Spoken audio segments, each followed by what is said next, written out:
क्या हाल है दोस्तों, मैं हूं Jitesh and this is the knowledge hub. यहाँ हम डिस्कस करेंगे फिजिक्स के छोटे छोटे इंपॉर्टेंट कंसेप्ट जो आपको डेरिवेशन करते वक्त बहुत यूजफुल होने वाले हैं। अगर आपको अभी भी डेरिवेशन करने में दिक्कत हो रही है, प्रॉब्लम हो रही है, आपको बार बार वो डेरिवेशन भूल जा रहे हो, याद नहीं हो रही, रट्टा लगा रहे हो, मतलब आपके बेसिक में प्रॉब्लम है।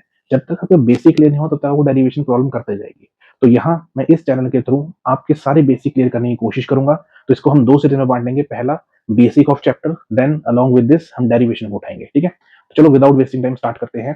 पहले इलेक्ट्रोस्टैटिक फोर्सेस से। तो सबसे पहला कंसेप्ट चार्ज। अब ये चार्ज क्या होता है? इट इज इंट्रिंसिक प्रॉपर्टी जिसकी वजह से हमें इलेक्ट्रोमैग्नेटिक फोर्सेस महसूस होती है। ठीक है, सो चार्ज कितने टाइप का होता है? दो टाइप का चार्ज होता है, positive and negative. Positive positive repel करता है, नेगेटिव नेगेटिव रिपेल करता है, और पॉजिटिव नेगेटिव अट्रैक्ट करता है। ठीक है, यूनिट क्या होती है चार्ज की? कूलम्स। यूनिट क्या होती है चार्ज की? कूलम्स। और ये क्या है? स्केलर क्वांटिटी, मतलब डायरेक्शन का कोई मतलब नहीं है इसको। ठीक है, तो हम आते हैं what are the properties of charge. Charge की प्रॉपर्टीज क्या होती है? एडिटिव होता है, ठीक है, कंजर्वेटिव होता है एंड क्वांटाइज्ड होता है। एडिटिव मतलब चार्ज को हम ऐड करते हैं, 7 कूलम, 8 कूलम, -12 कूलम, सबको ऐड किया जा सकता है। ठीक है, प्लस माइनस उन्हें की जा सकती है। दूसरा कंजर्वेटिव। What is conservative? कि total charge will remains constant in an isolated system. मतलब एक डब्बे में 100 कूलम चार्ज है, अब हम उसके अगर टुकड़े कर रहे हैं, उनसे भी टुकड़ों को दोबारा मिल जाए तो कितना बन जाएगा? 100 का 100 रहेगा। कंजर्वेशन सिंपल मीन्स कि शुरू में अगर 100 रुपीज आपके पास है, एट दी एंड अगर आपके पास दोबारा से 100 रुपीज ही रहे, तो बीच में प्रोसेस में क्या हो रहा है, ज्यादा हो रहे, कम हो रहे, क्या हो रहा है, but at the and initially and last अगर वो सेम रहे, it mean it is conservative in nature. Okay, ठीक है। नेक्स्ट अपने पास मेन प्रॉपर्टी है चार्ज की, क्वांटाइजेशन। What is quantized? तो क्वांटाइज का मतलब है एक स्पेसिफिक अमाउंट में किसी चीज को लेना। लाइक ये मार्कर है, अगर इसकी कीमत 25 रुपए है, तो इस अगर मेरे को मार्कर दूसरा 2 मार्कर लेने हो तो कितने देने पड़ेंगे? मिनिमम 50, तीन के लिए 75 एंड 100 एंड सो ऑन। ठीक है, क्या मैं ये मार्कर, अब मैं आपको बोलूं कि 35 रुपए के मार्कर ले आओ, तो क्या आप 35 रुपए के मार्कर ले आ सकते हो? नहीं। क्यों? क्योंकि क्वांटाइज्ड है। कैसे? कि हमें इन्हें स्पेसिफिक अमाउंट में ही लेना पड़ेगा। क्या मेरी बात समझ आई? स्पेसिफिक अमाउंट में ली गई चीज को बोलते हैं क्वांटाइजेशन। क्या मेरी बात समझे? तो Q is equal to n. तो quantisation is Q is equal to n. कि charge can be transfer from one body to other in specific amount. अब वो अमाउंट क्या है? Q is equal to n, where E is elementary charge. E is elementary charge. अभी elementary charge क्या होता है? Elementary charge is the minimum possible charge that can be transfer from one body to other. सबसे छोटा amount का charge जो हम एक बॉडी से दूसरी बॉडी में ट्रांसफर कर सकते हैं, और वो कितना होता है? 1.6 10⁻⁻19 कूलम। ठीक है, बाकी इसके मल्टीपल ही होंगे, जैसे 10, 25, 50, 75 एंड सो ऑन, वैसे ही इसके मल्टीपल चार्ज ट्रांसफर किए जा सकते हैं, 1.6, 3.2, 4.8 एंड सो ऑन। क्या मेरी बात समझ गई? ठीक है, नेक्स्ट चले। अब ये चार्ज अगर है, अब हमने देखा था कि चार्ज अट्रैक्ट करते हैं, एक दूसरे को रिपेल करते हैं, तो कितनी फोर्स के साथ वो अट्रैक्ट या रिपेल करते होंगे? तो इसी को हम बताएंगे with the help of Coulomb's law. तो कूलम्स लॉ क्या बोलता है? चार्ज एक दूसरे को अट्रैक्ट करते हैं, रिपेल करते हैं with some force which is directly proportional to magnitude of charges, F is equal to Q1 Q2 upon R square. ठीक है, ये प्रोपोर्शनलिटी को बैलेंस करने के लिए आता है 1/4 पाई एप्सिलॉन नॉट। अभी एप्सिलॉन नॉट क्या होता है? So epsilon nought is nothing but इसके नाम में देखो क्या बोलते हैं इसको? Permittivity of free space. Permittivity मतलब परमिट। फ्री स्पेस में किसी सिंपल भाषा में अगर मैं बोलूं, तो इलेक्ट्रिकल फील्ड की स्ट्रेंथ क्या है, अलाउंस क्या है अपने आसपास के इन्वायरमेंट में। लाइक वैक्यूम में कितनी इलेक्ट्रिकल फील्ड वहां से पास हो सकती है? ठीक है, कितनी फील्ड वहां से पास हो सकती है, हमारा स्पेस को किस तरह से अलाउ कर रहा है, आसपास का स्पेस। तो परमिटिव जस्ट अलाउंस जहां से इलेक्ट्रिकल फील्ड इजिली पास हो सकती है। क्या मेरी बात समझे? ठीक है, तो इसकी वैल्यू कितनी होती है? 8.85 इंटू 10⁻⁻12। यूनिट आप चेक करना, जस्ट बैलेंसिंग, जिसके भी यूनिट निकालना आपको आइडिया होगा। यूनिट अगर आपको एप्सिलॉन के निकालना है तो एप्सिलॉन को इस तरफ भेज दो, फोर्स को नीचे ले आओ, तो फोर्स के newton, metre square, coulomb square. तो जब ऊपर जाएंगे तो क्या बन जाएगा? Newton inverse coulomb metre -2। ठीक है, अब 1/4 पे एप्सिलॉन को सिंपल लैंग्वेज में के भी कहा जाता है ना, के से रिप्लेस कर देते हैं हम इसको इजी करने के लिए। के की वैल्यू क्या है? 1/4 पे एप्सिलॉन, और इसको अगर हम सॉल्व करें तो क्या वैल्यू आती है? 9 इंटू 10⁻⁹। तो आपको सिंपल कूलम लॉ का फॉर्मूला पता होना चाहिए, वैल्यूज पता होनी चाहिए। ठीक है, नेक्स्ट क्वांटाइजेशन इज इंपॉर्टेंट, इसका फॉर्मूला को पता होना चाहिए। अब कूलम लॉ की लिमिटेशंस क्या है? कूलम लॉ कहां तक वैलिड है, किस चीज के लिए वैलिड है? तो coulomb law is valid for point charges. किसके लिए वैलिड है? Point charges. तो कूलम लॉ की लिमिटेशन है कि it is only valid for point charge, और चार्ज मस्ट बी स्टेशनरी। ठीक है, वो रेस्ट पे होने चाहिए तभी वैलिड है। क्या मेरी बात समझे? तो कूलम लॉ वैलिड कहां है? It is valid for point charges at rest. क्या मेरी बात समझ आई? तो ये बेसिक है, इसमें दो फॉर्मूले हमने देखे, एक क्वांटाइजेशन और एक कूलम लॉ। ठीक है, ये तो आपको बेसिक पता ही होंगे। नेक्स्ट देखते हैं। So next we have electric field, electrical field strength. मतलब अब चार्ज एक दूसरे को अट्रैक्ट रिपेल करता है, ठीक है, अगर वो एक दूसरे को अट्रैक्ट और रिपेल करता है means it exert some kind of energy around it, ये होगा। मतलब एक चार्ज अपने आसपास एनर्जी जनरेट करेगा तभी तो एक दूसरे को अट्रैक्ट या रिपेल करेगा वो, ठीक है। तो कितनी दूर तक कितनी ज्यादा इलेक्ट्रिकल फील्ड या एनर्जी जनरेट करता है, इसी एनर्जी को बोलते हैं इलेक्ट्रिकल फील्ड। क्या मेरी बात समझे? मतलब ये चार्ज है, इसके आसपास की सराउंडिंग जहां तक इसकी फील्ड को इसकी एनर्जी को महसूस किया जा सके, जिसकी वजह से वो किसी दूसरे चार्ज को अट्रैक्ट या रिपेल करता है। क्या मेरी बात समझ रहे हो? ठीक है। तो यहाँ देखो ये है अपने पास सोर्स चार्ज, मतलब हम इसकी फील्ड पता करना चाहते हैं, इसकी स्ट्रेंथ पता करना चाहते हैं इसके सराउंडिंग पे कितनी दूर तक इसको महसूस किया जा सकता है, ठीक है। तो इसको चेक करने के लिए हम रखते हैं यहाँ test charge, small positive test charge. क्यों? ताकि उस पर स्मॉल क्यों होता है ये, सो दैट हम इजिली छोटी से छोटी फोर्स को भी पता कर सके, ठीक है। तो ये रखा हमने पॉजिटिव टेस्ट चार्ज, ये है अपना सोर्स चार्ज, ये फील्ड लगाएगा चारों तरफ, क्वेश्चन के तरह ये भी तो लगाता है, बट हमारा पॉइंट है इसकी फील्ड पता करना इसके ऊपर, तो इसको स्मॉल लिखा जाता है। ये भी फील्ड लगाएगा बट उसको हम नेगलेक्ट कर देंगे, ठीक है। इसकी वजह से इस पे कितनी फोर्स लगी वो हम चेक करेंगे। क्या मेरी बात समझे? ठीक है। तो ये सोर्स चार्ज, ये टेस्ट चार्ज, इनके बीच मान लो डिस्टेंस है r। तो what is electrical field strength? So E is just force exerted by the source charge on test charge. क्या मेरी बात समझे? Force exerted by source charge to test charge, F upon Q naught. इस unit क्या बन जाएंगे? Force के newton, charge के कूलम, न्यूटन पर कूलम। तो बस कूलम लगा दो, F is equal to K Q naught, Q into Q naught upon R square. इसकी वैल्यू अगर मैं यहाँ इंसर्ट करूँ कटिंग करके, क्या बन जाएगा? K Q upon R square means electrical field strength depend upon source charge according to this formula। और उसके बेसिक डेफिनेशन की बात करूं तो force experienced per unit positive test charge by the source charge. क्या मेरी बात समझे? कोई दिक्कत? Next, so next we have electric dipole movement.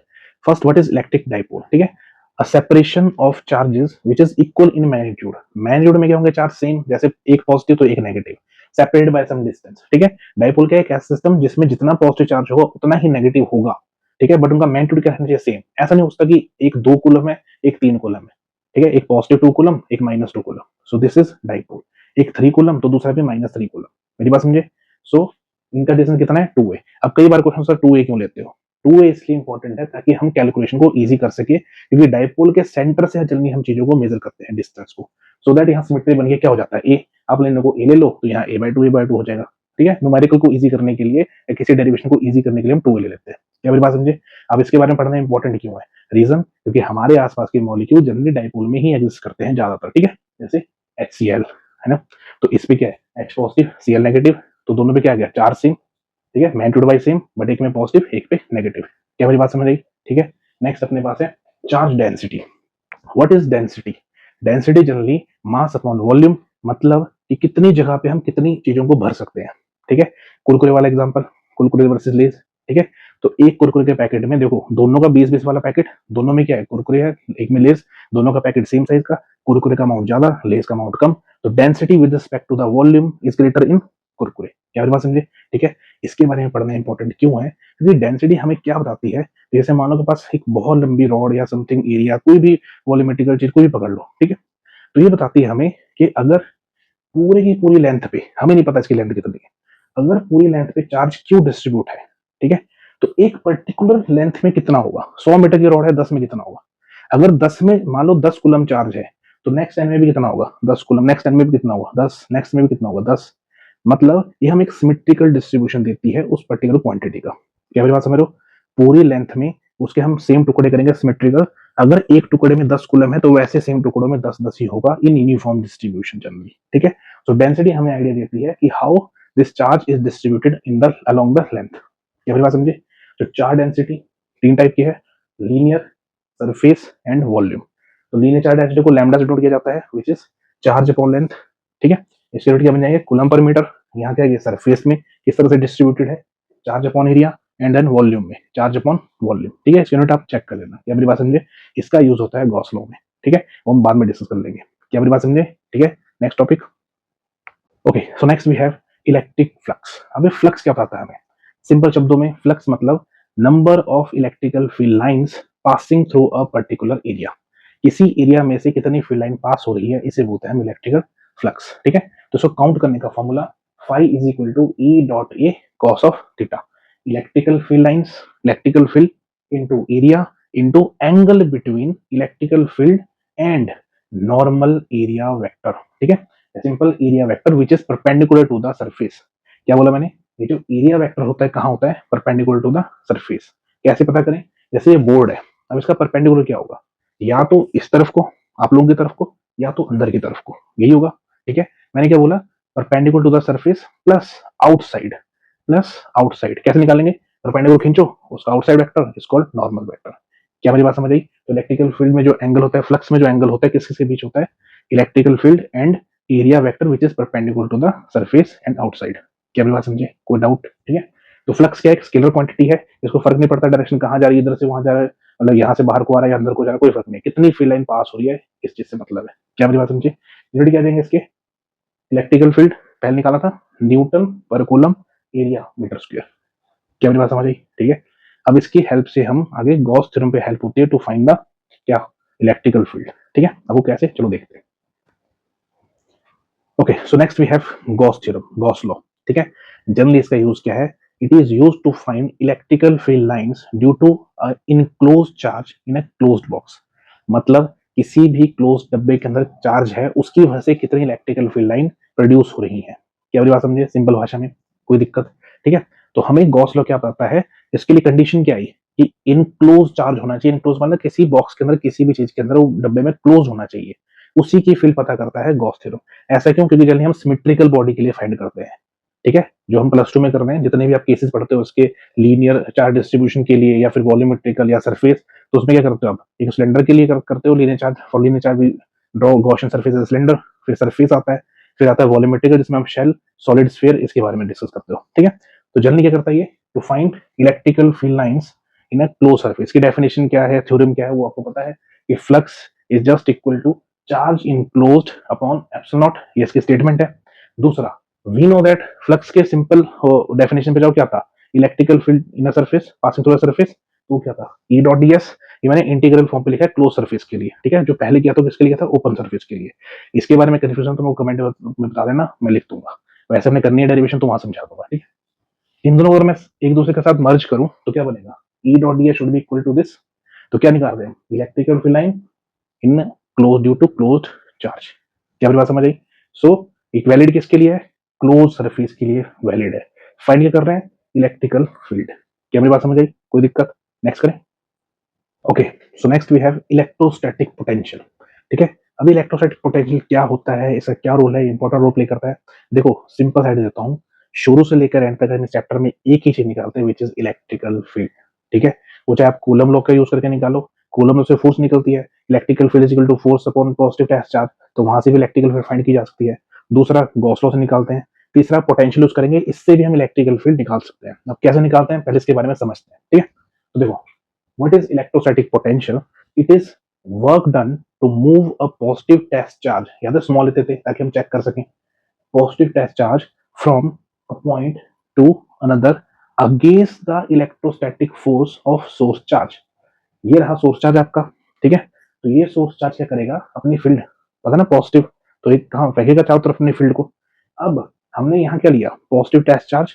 अब इसको हम धक्का दे रहे हैं, प्रेशर लगा रहे हैं, क्या करें, ताकि इसको इसके पास ले जाए उसके। क्या मेरी बात समझे, इसको इसके पास ले जाया जा सके। क्या मेरी बात समझे, तो उसके लिए वर्क करना पड़ेगा, क्योंकि तो उसको रिपेल करेगा, तो आपको कितनी फोर्स लगानी पड़ेगी, उससे हमें इसकी औकात पता चलेगी बेसिकली, कि कितनी इसको पावरफुल तरीके से रिपेल कर रहा है। मेरी बात समझे, तो जितना इसको रिपेल करा तो आपको कितनी से ज्यादा फोर्स लगानी पड़ेगी, सो दैट वो उसकी तरफ अट्रैक्ट हो। क्या मेरी बात समझे, इसलिए हम यहाँ नेगेटिव लेते हैं, क्योंकि तो खुद ही आ जाएगा। तो हमें पता करना है कि कितनी फोर्स इसको धक्का दे रहा है। ठीक है, तो हम वर्क करते हैं to move this positive small test charge against the electrostatic field of this source charge. तो मान लो मैं इसको यहां तक लाया, D X D R something, फिर ए से बी लेके स्मॉल डिस्टेंस डी आर, फिर और पास एंड सो ऑन। क्या मेरी बात समझे, तो पोटेंशियल कहाँ ज्यादा होगा, इस पॉइंट पे या इस पॉइंट पे, तो रिपल्शन ज्यादा कहाँ मिलेगी इसको, इस पॉइंट पे। तो हम क्या लिख रहे हैं, V B minus V A, यहाँ पोटेंशियल यहां से यहाँ ला रहे हैं, तो इसका पोटेंशियल माइनस इसका पोटेंशियल किसके बराबर आएगा, work done to move charge from A to B. ठीक है, किस चार्ज को मूव कर रहे हैं, क्यू नॉट को। क्या मेरी बात समझे, तो work done to move positive charge between two points against the electrostatic force of repulsion of source charge. क्या मेरी बात समझ आई? ठीक है, तो देखो अब, अभी मैंने बोला था कि हम इलेक्ट्रिकल फील्ड फाइंड कर सकते हैं with the help of potential. देखो कैसे, क्या हमें पता है, work is equal to force into displacement होता है। तो वर्क इज फोर्स, इतनी फोर्स से तो वो धक्का देंगे उसको, into displacement cos of theta. क्या मेरी बात समझ रहे हो?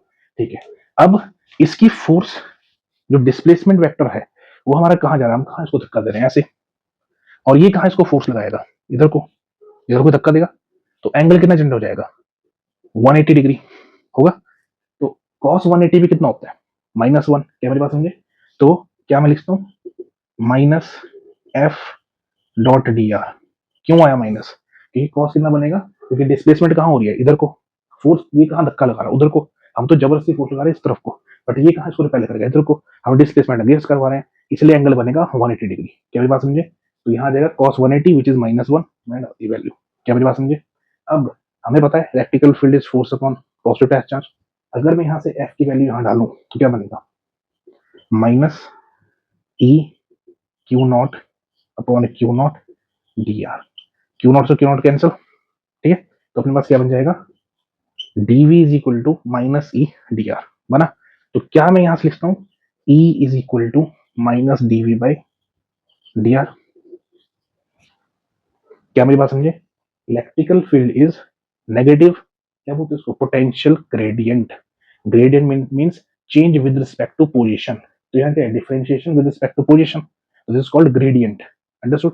दिस इज कॉल्ड ग्रेडियंट, तो बोलते हैं negative potential gradient. So E is equal to minus DV by D R. क्या मेरी बात समझे? कोई दिक्कत? इसकी हम जब डेरिवेशन करेंगे इसकी थ्रू, तो मैं इसकी फिजिकल सीक्वेंस सब कुछ बताऊंगा। क्या मेरी बात समझे? कोई दिक्कत? यहाँ तक इंपॉर्टेंट फॉर्मूला है, काफी जगह यूज होता है। E is equal to potential upon distance। क्या मेरी बात समझे? कोई प्रॉब्लम? ठीक है, okay. So last we have capacitor. अब एक कैपेसिटर क्या होता है, एक ऐसा डिवाइस है which is use to store the charge, या चार्ज से जनरेट होने वाली एनर्जी को स्टोर करने के लिए जो डिवाइस यूज होता है उसको बोलते हैं कैपेसिटर। क्या मेरी बात समझे? अच्छा, आप लोगों के लिए क्वेश्चन है, what is difference between capacitor and battery? ठीक है, बैटरी और कैपेसिटर में क्या फर्क होता है? अच्छा, back to the topic, device which is to store the charge. अब समझो, charge is directly proportional to potential. समझा? नहीं, चलो समझते हैं।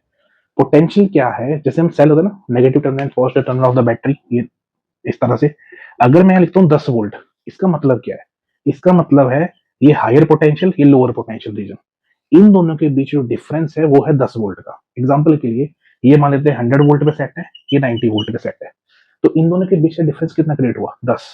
क्या मेरी बात समझिए? अब इस फोर्स से चार्ज मूव करेगा, मेरी बात समझिए, ये जो 10 का जो यहाँ गैप पड़ा, इस गैप के साथ मतलब समझ लो के हिसाब से एक धक्का है जो चार्ज को लगेगा इसने पोटेंशियल के साथ, जिससे मूव करेगा। मेरी बात समझिए? अब समझो, अगर मैं इसकी वोल्ट बढ़ा दूं, 20 कर दूं, मतलब डिफरेंस क्रिएट हो जाएगा। जब ज्यादा डिफरेंस क्रिएट होगा तो ज्यादा फोर्स के साथ चार्ज आगे मूव करेगा, और ज्यादा डिफरेंस क्रिएट किया जाए तो और ज्यादा फोर्स से मूव करेगा। क्या मेरी बात समझिए? तो चार्ज का जितना भी चार्ज फ्लो होगा, स्टोर होगा, किस पे डिपेंड करेगा, जितना उसमें पोटेंशियल डिफरेंस क्रिएट किया जा सके उतना पावरफुल, उतनी पावर से मूव करेगा। क्या मेरी बात समझे? तो जब भी प्रपोर्शनल का साइन हटता है तो आता है कोई ना कोई कांस्टेंट, तो यहाँ बोलते हैं हम Q is equal to CV। This is C is called capacitance. क्या मेरी बात समझे? तो C is just Q upon V। Understood? तो C is Q upon V। ठीक है, तो यूनिट क्या बन जाएंगे इसके, coulomb per volt, coulomb per volt, उसको क्या बोलेंगे हम, फेराड। क्या बोल जाता है, फेराड। क्या मेरी बात थोड़ी थोड़ी समझ आई?